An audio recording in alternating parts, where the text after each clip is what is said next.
You know how it is you want to get a real handle on something important, to truly understand it, without getting totally bogged down in mountains of information. Yeah, overload is real. Exactly. That's the core of what we do here on the Deep Dive.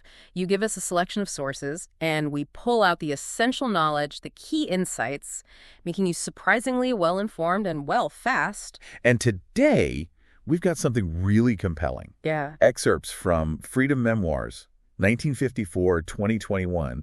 This isn't, just a dry history lesson. Not at all. It's a deeply personal account. Someone who lived through the GDR East Germany, its collapse, reunification, Yeah. and then, incredibly, went on to become Chancellor of Germany. That's the unique part, right? A first-hand perspective, an insider's view. Right. Imagine growing up in these 7 rooms connected to your father's pastoral college. Yeah. Where even childhood conversations were, well, hushed and political. It's not textbook stuff, it's lived history. So, our mission here is to unpack those formative experiences, the whole societal context of the GDR, the big turning points from the memoirs.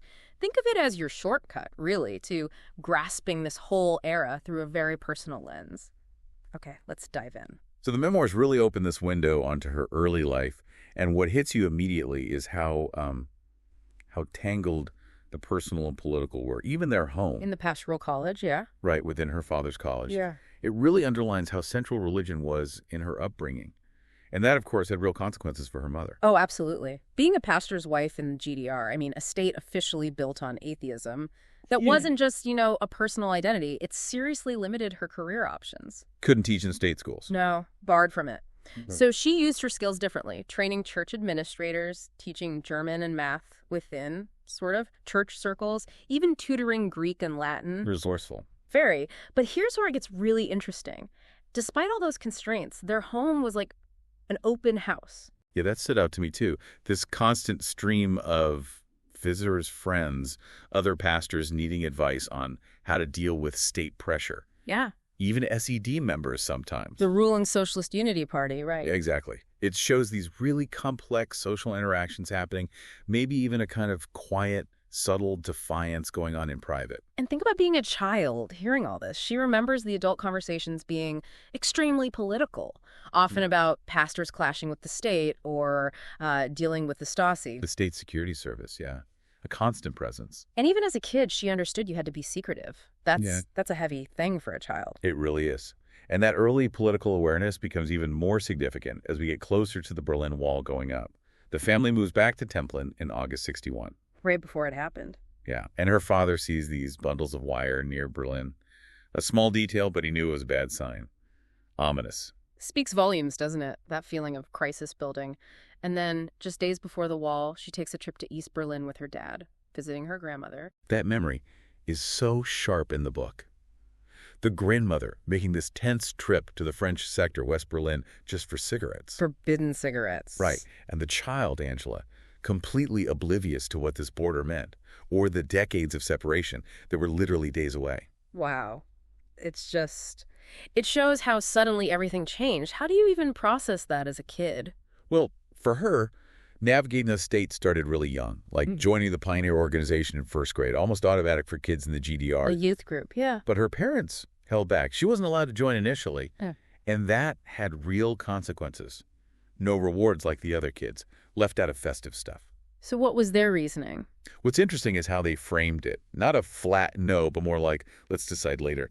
They said school was a duty, but the pioneers, that was a choice. Ah, smart. And it wasn't just about resisting the state. It was about teaching her to think for herself, make her own decisions.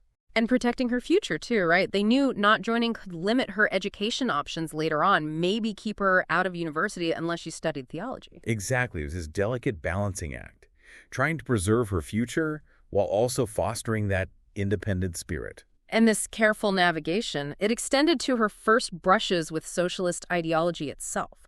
She talks about a negative experience at some parade at a Soviet monument. In Berlin Treptow, yeah. Right. And it just soured her on the whole thing pretty quickly. A big contrast between the ideal and the reality. Definitely.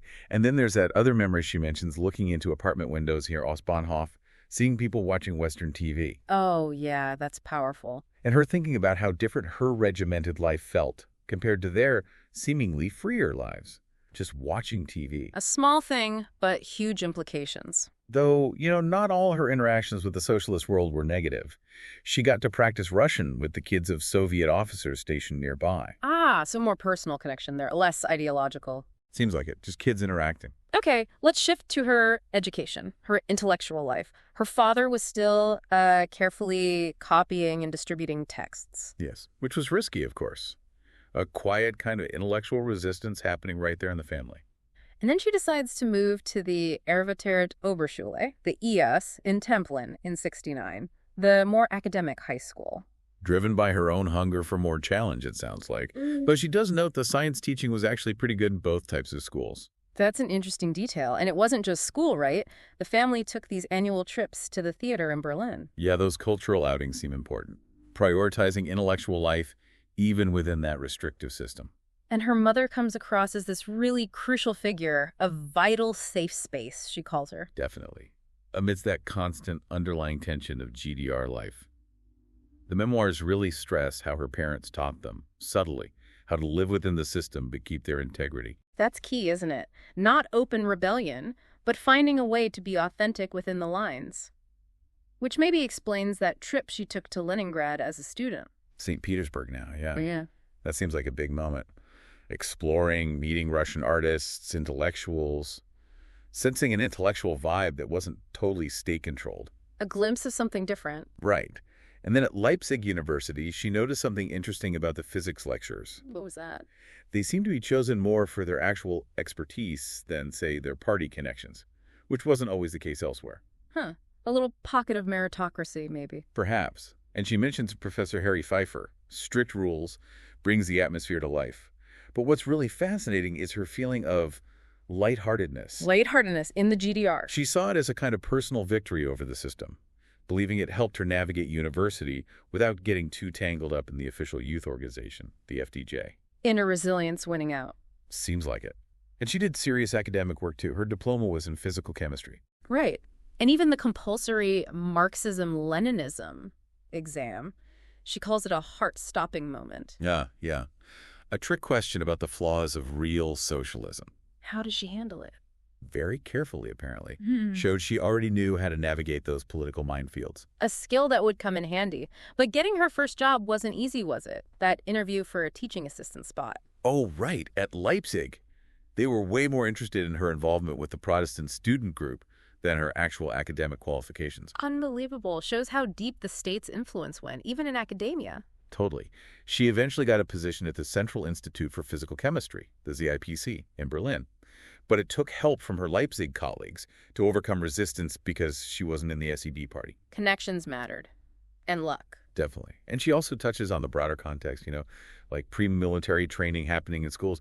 At the same time, there were these liberation movements stirring in the Soviet bloc. That juxtaposition. And discussions in her own family about pollution, the limits to growth, showing an awareness of bigger global issues. And things like the Polish Pope being elected, the rise of Solidarność in Poland. Huge events, sparking conversations about freedom, democracy, even inside the GDR.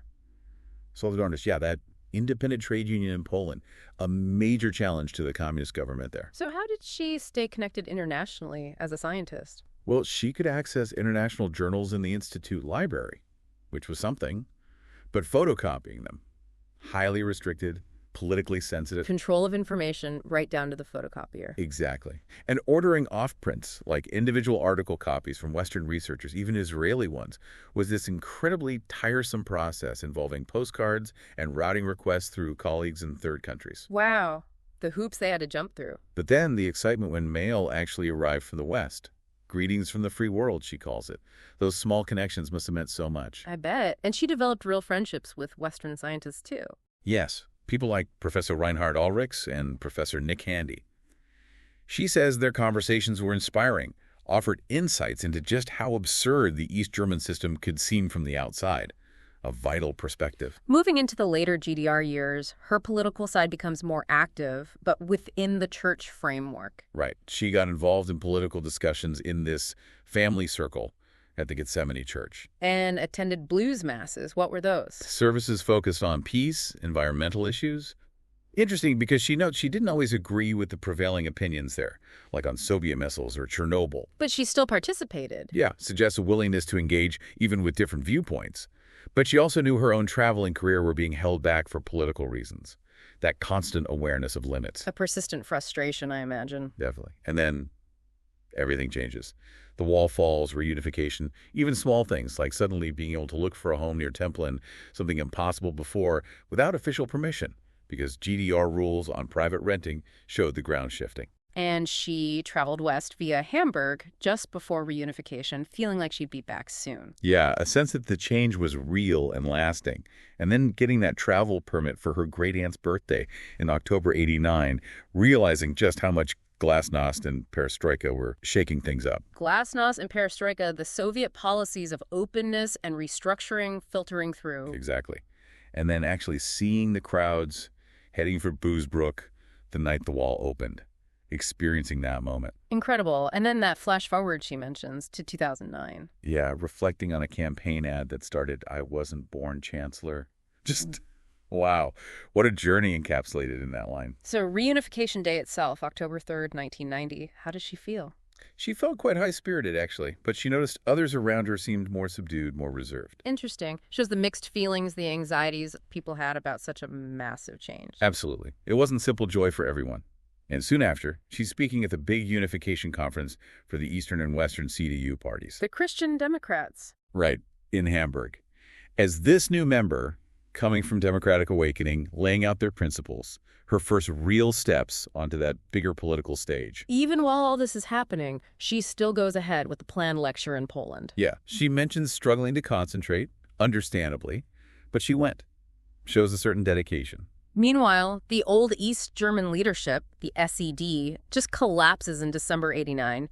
New parties are popping up, the Central Roundtable gets going. A whirlwind. And she gets involved with Democratic Awakening then, helping set up donated computers. Very hands-on start. But then came that bombshell about Wolfgang Schnurr. Oh, yeah. The leader of Democratic Awakening, revealed as a Stasi informer. She describes it as the ground just giving way beneath her, a massive betrayal. Imagine having to give lectures about the party while its leader is confessing to the Western CDU. She mentions the embarrassment, the lack of communication. Rough. Really rough. Underscores the chaos and the hidden skeletons emerging during that transition. But despite that, the unification process moves forward. Both parliaments approve the treaty. And the 2+4 agreement gets sorted with the Allies. Crucial for ensuring a unified Germany was fully sovereign internationally. What about her own campaigning? First time running for office in the unified Germany. Some interesting anecdotes there from Western Pomerania, like being late for a meeting with local CDU folks, initial awkwardness. Haha, happens to the best of us. But then finding common ground, talking about practical needs like roads the future A20 Autobahn, specifically. Yeah. Infrastructure, always a unifier. Seems so. And when presenting her candidacy in Grimmen, she really leaned on her first-hand GDR experience. That was her connection point. Did it work? Well, she got elected. But she also ran into East Germans, who were already feeling disillusioned, saying reunification wasn't what they'd hoped for. The reality setting in, different perspectives, different struggles. Exactly. And her talk with Detlev Roeder, the head of the Treehand Agency. The agency privatizing all the East German state companies. Big, controversial job. Huge. They talked about the sheer difficulty of the different mindsets in East and West. And as Minister for Women and Youth, she visited struggling factories, promised to take their concerns to the true hand, trying to bridge that gap. And that story about hiring Beat Bowman. Oh, yeah, her longtime aide. Met her while recovering from an injury, clicked immediately. Straightforward communication. Sounds like the start of a really key relationship. Some partnerships just work. What else was happening during that integration phase?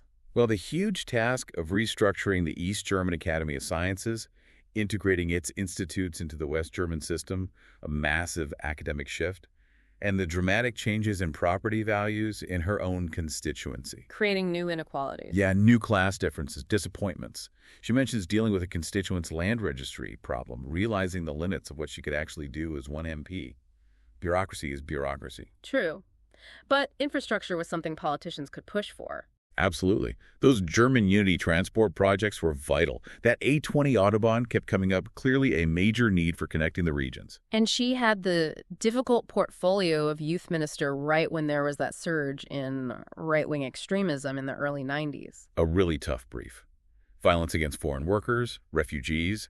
She initiated an action program, visited a youth club in Rostock-Groß-Klein after those horrific attacks in nearby Rostock-Lichtenhagen, trying to understand the roots, the lack of opportunity young people felt. How did her views on feminism evolve?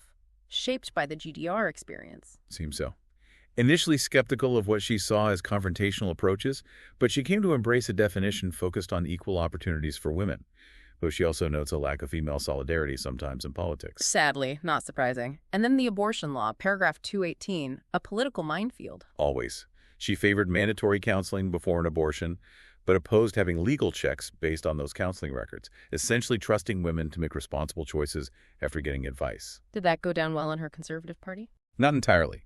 She mentions facing mistrust within the CDU over her stance.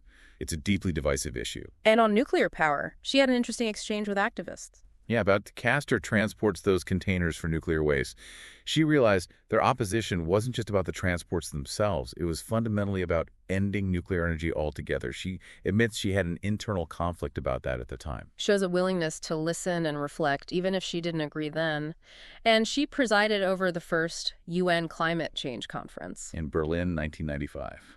Yeah, COP1. She talks about the huge diversity of interest, nations, NGOs all pulling in different directions, a taste of complex international negotiations. Which continued with later COPs, like Kyoto, trying to get global agreement on cutting emissions. And the difficulty of it, especially with the U.S. eventually pulling out of Kyoto. A constant struggle. Then came the CDU donations scandal involving Helmut Pohl. She was party chair then. Yes. She describes feeling isolated, the immense weight of responsibility during that period. Must have been incredibly stressful. And her relationship with Wolfgang Schäuble. She respected him, but also felt a bit intimidated. That's how she puts it. He appointed her general secretary, aiming to broaden the party's appeal after the scandal.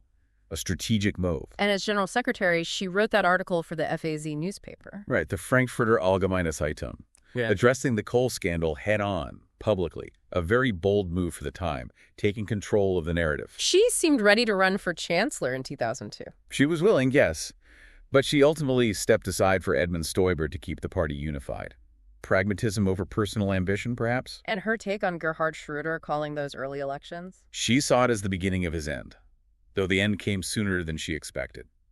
And she disagreed with his handling of the Iraq War, not necessarily the opposition to the war itself, which she later called a mistake, but his confrontational approach. Interesting distinction. And then, 2005, history made. Elected chancellor, the first woman ever to hold the office in Germany. What was her first day like? Formal appointment by President Kohler, then straight to work on her first government statement. The theme, dare more freedom. And setting that goal, get Germany back into Europe's top 3 most competitive economies. Ambitious start. The demands of the job must have been immense. She reflects on the routine. Yeah, the constant meetings, needing to understand the whole political landscape. She highlights those monthly dinners with close CDU colleagues as being vital for candid talk, building trust, crucial behind-the-scenes stuff. And hosting the G8 summit in Heiligendamm in 2007. Any memorable moments? Oh, yeah. Lunch with George W. Bush in one of those classic wicker beach chairs. Putin arriving late, as usual. Little glimpses of high-level diplomacy. And that tense meeting with Putin in Sochi. Yes, where he told her the collapse of the Soviet Union was the greatest geopolitical disaster of the century. That clearly stuck with her, a fundamental difference in worldview. Then the 2008 financial crisis hit. How did she handle that? Major challenge. Bailing out hypo real estate, tough negotiations with private banks. She sounds frustrated by them. But she pushed for a global response, which led to the first G20 summit in Washington. Seeking multilateral solutions again. Exactly. And that crisis bled into the euro crisis. Greece's financial woes, market speculation. She advocated strongly for austerity, economic reforms in exchange for bailouts. Very tough stance, very controversial. Leading with Greece dominated headlines for years. She met Alexis Tsipras. Yes, her first meeting in 2015. He was late because he stopped to greet protesters. Then those intense negotiations for the third Greek bailout program. High-stakes stuff. Fast forward again to 2022, Zelensky's invitation to Bucha. Yeah, asking her and Sarkozy to see the consequences of, as he put it, the policy of concessions to Russia after that 2008 NATO summit in Bucharest. Right, the summit where Ukraine and Georgia were discussed for NATO membership, but didn't get the Membership Action Plan, or MAP. What was her take on that? It's complex. She emphasizes needing to consider Putin's perspective back then and the fact that NATO allies weren't united on giving MAP status. She worried that saying no to MAP without offering any clear alternative was the worst path. A difficult diplomatic tightrope. Very. And she stuck to that view despite pressure. Later in 2014, she hosted Petro Poroshenko just before the Ukrainian elections and got deeply involved in the Normandy format talks. With Ukraine, Russia, France trying to broker peace in Minsk. Intense negotiations, 17 hours straight at one point. And all this while dealing with other major issues, like the commitment made at the 2014 NATO summit to boost defense spending to 2% of GDP. Which was politically hard to achieve in Germany. Very. Then came 2015, the surge in asylum seekers arriving in Germany. She stressed the need to differentiate between those needing protection and those who didn't. And her visit to Heidenau after those attacks on the refugee center? Yes, in August 2015. Followed shortly by that huge decision on September 4th, 5th about the refugees stuck in Budapest. Then those scenes of Germans welcoming refugees at train stations. Wir schaffen das. We can manage this. A defining moment. Absolutely. But her push for a fair distribution of refugees across Europe didn't really succeed. Lots of resistance from other EU countries. And she had those complex negotiations with Erdogan over the EU-Turkey deal to manage migration flows. Then the terrible terrorist attack in Berlin, Breitscheidplatz, December 2016. A profound shock for the country and for her personally. And around that time, she decided to run again for a fourth term. Yes, announced it in November 2016 after talking it over with Barack Obama. Her belief in multilateralism was a key reason she cited. Which must have been tested by things like Brexit.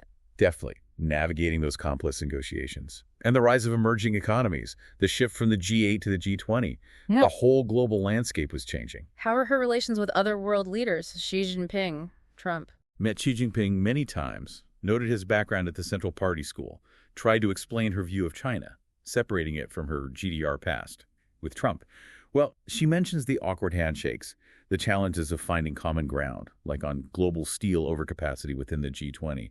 Different styles, different priorities. And the Fukushima nuclear disaster in 2011, that had a huge impact in Germany. Massive. Led to her government making that dramatic U-turn, deciding on a nuclear moratorium, phasing out nuclear power. A huge policy shift driven by a specific event. Which contrasts with the dependence on Russian gas and the later halting of Nord Stream 2 by her successor. Right. Olaf Scholz stopping it after Russia recognized Luhansk and Donetsk in 2022.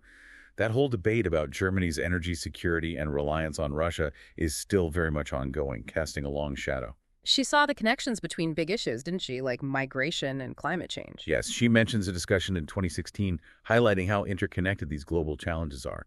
She was also skeptical about the military intervention in Libya, tried to push for a political solution instead. And domestically implementing the debt brake. That constitutional limit on borrowing, which then required finding significant budget savings, even in defense.